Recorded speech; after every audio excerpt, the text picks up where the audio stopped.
Welcome to this explainer. Today we're exploring a place that is ostensibly just one of 50 US states, but in reality, it operates with the power, influence, and sheer scale of an independent nation. We're talking about California. It's a place that has completely captured the global imagination for over a century. It's the backdrop for our favorite movies, the birthplace of the technology we use every day, and a massive engine of economic power. But to really understand California, we have to look past the superficial stereotypes, the beaches and the endless traffic, and examine how its unique history and wild geography collided to create a region that literally reshaped the world. So let's unpack the paradox of California's immense global influence and see what makes it tick. To do this, we'll follow a clear roadmap. We'll start with a history of rapid change, then explore a geography of extremes. From there, we'll dive into the engines of global influence, look at the agricultural powerhouse, and finally, unpack the California paradox. All right, Section 1, a history of rapid change, from empires to statehood. Let's move to and see how this builds, because California's story started long before America even existed. Native American tribes actually thrived here for thousands of years. But the modern history, it honestly induces absolute whiplash. In 1542, Spanish explorer Juan Rodriguez Cabrillo arrives, kicking off an era of Spanish missions.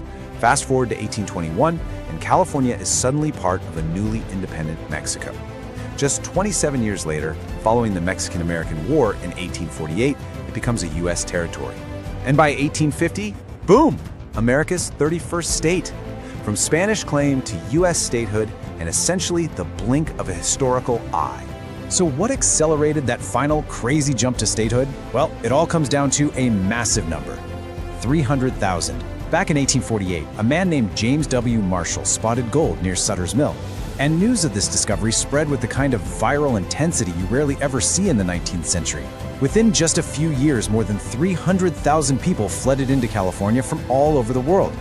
It was literally one of the largest human migrations in American history. This sudden, explosive influx of ambition and desperation turned quiet, dusty mining camps into bustling cities seemingly overnight. It cemented California's reputation as a place where anyone could strike it rich. Moving on to Section 2, a geography of extremes. Multiple countries in one. California spans nearly 424,000 square kilometers. That makes it the third largest state in the U.S., home to roughly 39 million residents.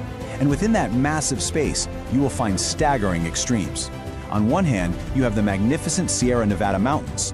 That's where you'll find Mount Whitney, the absolute highest peak in the contiguous U.S. at over 4,400 meters. But juxtaposed against those freezing alpine heights, just a few hours' drive away, is Death Valley. Down there, Badwater Basin sits at 86 meters below sea level, making it the lowest point in all of North America. Now, what's really interesting about this slide is the sheer intensity of that low point. 56.7 degrees Celsius, or about 134 degrees Fahrenheit. It is literally one of the hottest places on planet Earth. When we call California a land of extremes, we're not using hyperbole.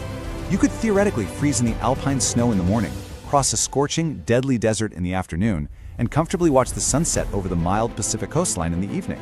It's wild.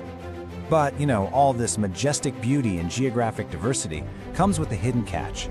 Lying just beneath the mountains, the valleys, and the coastal cities is the San Andreas Fault.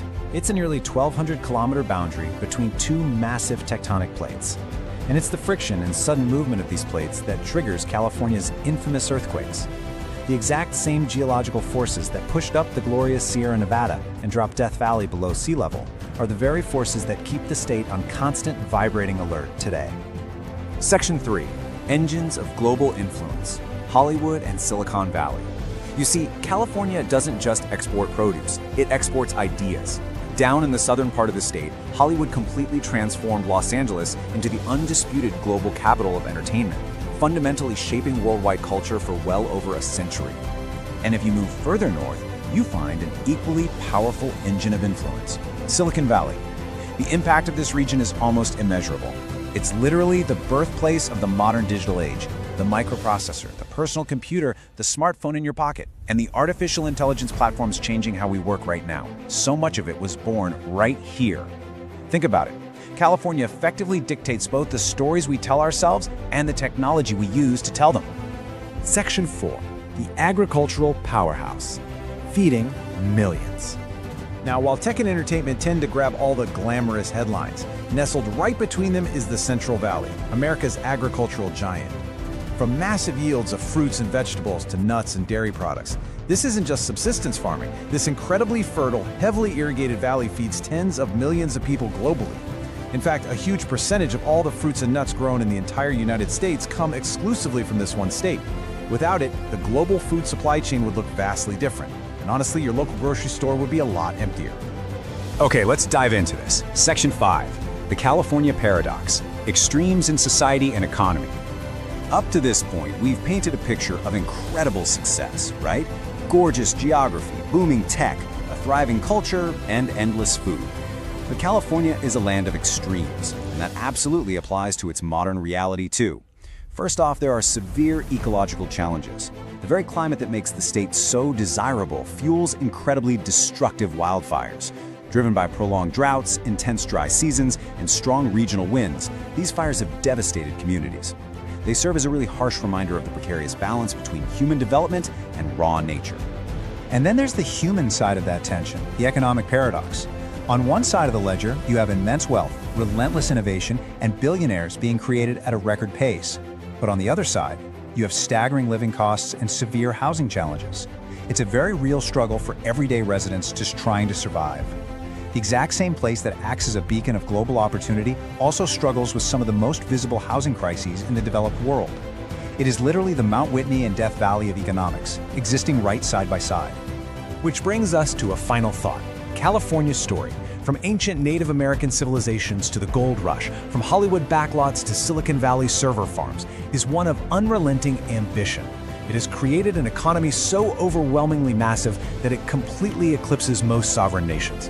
So I'll leave you with this question to ponder. If California became an independent country tomorrow, would it remain an economic superpower? Given its resources, its tech, its agriculture, and its cultural dominance, how do you think it would fare on the world stage entirely on its own? It's a fascinating thought experiment that really underscores just how monumental this single state truly is. Thank you for joining me for this explainer. Until next time, keep exploring and asking those big questions.